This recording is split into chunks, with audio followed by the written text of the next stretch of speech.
नमस्कार दोस्तों, मैं आर्यन जायसवाल आप सबका बहुत बहुत स्वागत करता हूं अपने यूट्यूब चैनल डियर गुरुजी पर। सो गाइज़, आप सब लोग काफ़ी रिक्वेस्ट करते हैं कि रीजनिंग के भी सर क्वेश्चन लेकर आइए, कि जैसे रीजनिंग में क्वेश्चन आते हैं कथन निष्कर्ष वाले, दिशा निर्देश वाले, इन सब तरह के क्वेश्चन लेकर आइए जो पेपर में पूछे गए हैं। उन क्वेश्चंस को लाइए सर। आप अब पुराने ज़माने के जो क्वेश्चन है ख़त्म हो गए, बैंकिंग टाइप के क्वेश्चन ज़्यादा आने लगे हैं। तो अब मैं कोशिश करूँगा कि आपको रीजनिंग के इस तरह के क्वेश्चन अपने हर प्रैक्टिस सेट में आपको प्रोवाइड करवा सकूँ। तो आप देखिए, सिलेबस पूरा अलग हो चुका है, बैंकिंग लेवल पर आने लगा है पेपर आपके जो रीजनिंग क्वेश्चन है, तो इन्हीं पर मैं तैयारी करवाऊँगा आपकी। तो चलिए स्टार्ट करते हैं पहले क्वेश्चन से। तो पहला क्वेश्चन आपका यहाँ पर है, चल मैं आपको दिखाता हूँ। क्वेश्चन आपका, यदि दक्षिण पूर्व उत्तर बन जाता है और उत्तर पूर्व पश्चिम बन जाता है और इसी तरह सभी दिशाएं बदल जाती हैं तो दक्षिण पश्चिम क्या होगा।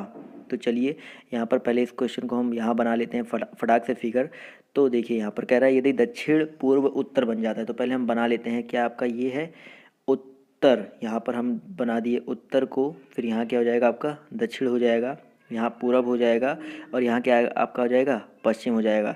कह रहा है अगर दक्षिण पूर्व उत्तर बन जाता है, जो आपका दक्षिण पूर्व है, देखिए दक्षिण पूर्व आपका जो ये है, ये दक्षिण पूर्व आपका क्या बन जाता है उत्तर। अगर उत्तर हम यहाँ पर कर दें, फिर क्या कह रहा है आपका उत्तर पूर्व पश्चिम बन जाता है, जो ये क्या बन गया आपका पश्चिम बन गया, उत्तर पूर्व आपका पश्चिम बन गया। देखिए ये अगर आपका उत्तर बन जाता है, ये आपका पश्चिम बन जाता है।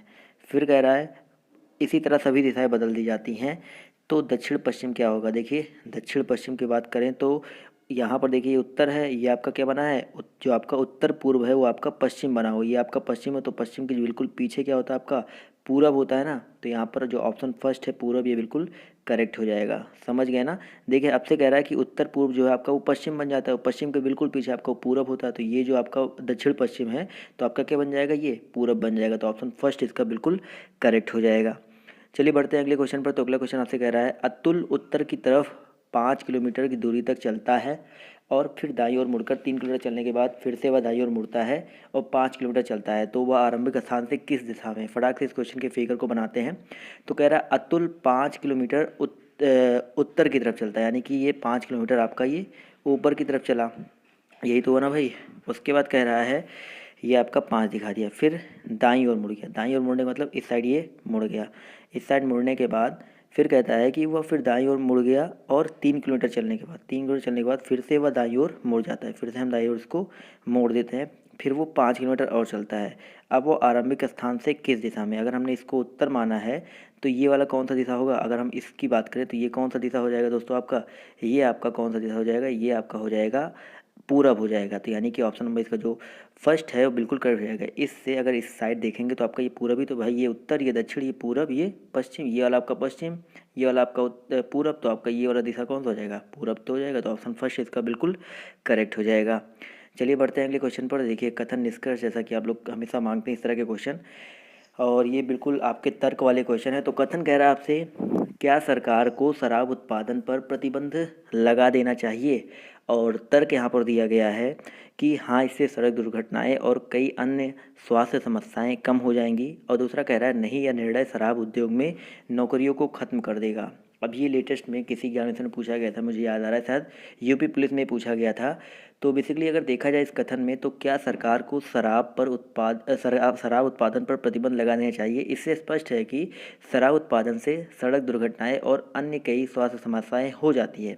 इसके उत्पादन पर रोक लगाने से सड़क दुर्घटनाएं और ये सारी जो समस्याएं हैं कम हो जाएंगी।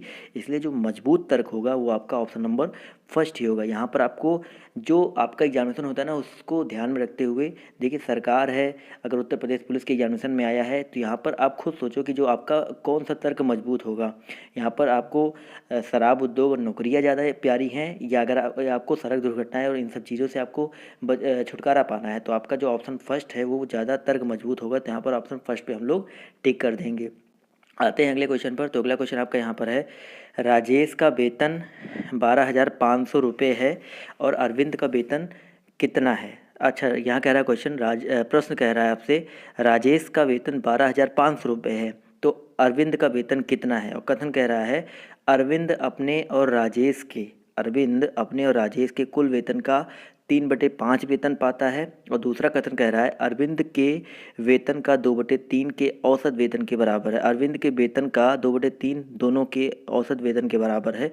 तो यहाँ पर आप लोग अरविंद के वेतन के बारे में कैसे पता लगा पाएंगे? तो अगर यहाँ पर देखा जाए तो आपको सिर्फ और सिर्फ का वेतन, किसका वेतन पता है आपको? राजेश का वेतन पता है। यानी कि अगर आपके कथन में राजेश के वेतन से तुलना की जाएगी तो हम लोग आंसर फटाक से निकाल ले जाएंगे। लेकिन यहाँ पर देखिए पहले भी कथन में कह रहा है अरविंद अपने और राजेश के कुल वेतन का। तो यहाँ पर भाई हमको अरविंद जो है अपने अरविंद का वेतन तो पता ही नहीं है। तो पहले तर्क पर भी अब बिल्कुल पहले तर्क से भी हम कुछ नहीं निकाल सकते हैं। और दूसरे तर्क की बात करें तो कह रहा है अरविंद के वेतन के का 2/3। अब भाई अरविंद का वेतन हमको पता ही नहीं है तो उसके वेतन का 2/3 कैसे निकालेंगे? तो ना तो हमको तर्क 1 मजबूत लग रहा है, ना तो तर्क 2 मजबूत लग रहा है।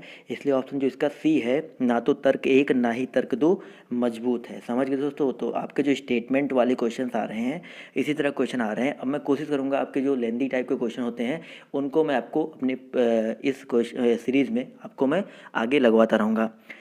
चलिए बढ़ते हैं अगले क्वेश्चन पर। तो अगला क्वेश्चन आपसे कह रहा है अमीटर का संबंध अगर धारा से है तो सिस्मोग्राफ का संबंध किससे होगा? दोस्तों अमीटर का संबंध यानी कि अगर धारा से है तो जिस प्रकार एमीटर का उपयोग किसी परिपथ में प्रवाहित धारा का मान ज्ञात करने के लिए किया जाता है, उसी प्रकार सिस्मोग्राफ का जो प्रयोग होता है वो भूकंप की तीव्रता को मापने के लिए किया जाता है। तो ऑप्शन नंबर इसका जो सी है भूकंप, ये बिल्कुल करेक्ट हो जाएगा।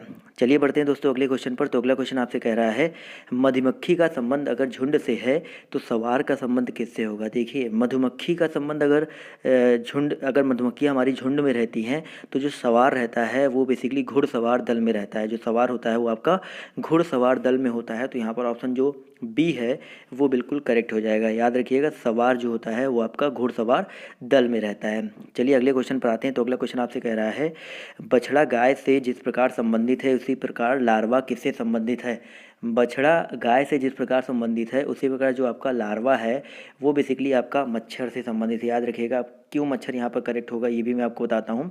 तो बेसिकली जिस प्रकार गाय के शिशु रूप को हम लोग बछड़ा बोलते हैं उसी प्रकार मच्छर के जो आरंभिक शिशु का रूप होता है उसको हम लोग लार्वा बोलते हैं। याद रखिए ये भी इंपॉर्टेंट है, आपके जीव विज्ञान संबंधित है। और कीटों के विकास क्रम के चरण में लार्वा आता है, किंतु ऐसे भी कीट हैं जिनका विकास क्रम एक चरण लार्वा के बजाय निम्फ याद रखिएगा NYMPH ये होता है। जैसे टिड्डा एक ऐसा कीट है जिसके स्टार्टिंग के चरण को हम लोग निम्फ बोलते हैं। समझिए ग्रास हॉपर जो होता है उसको हम लोग निम्फ बोलते हैं। तो ऑप्शन बी यहाँ पर करेक्ट होगा। लेकिन आयोग ने लार्वा का जो संबंध है वो आपका कीट माना था।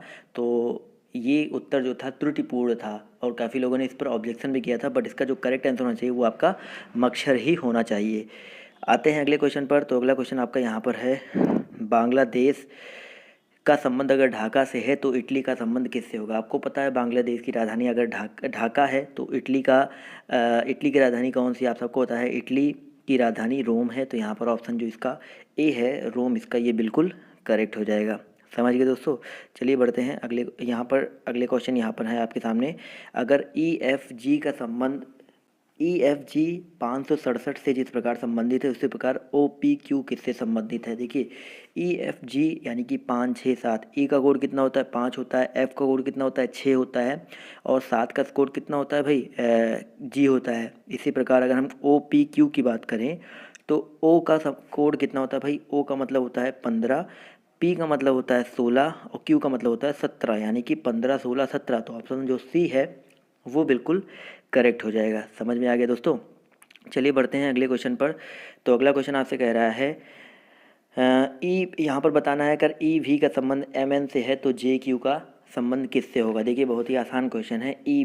अगर EV का संबंध MN से है तो JQ का संबंध किससे होगा? तो देखो EV को बात करें तो E का कोड कितना होता है? 5 और M का कोड कितना होता है भाई आपका?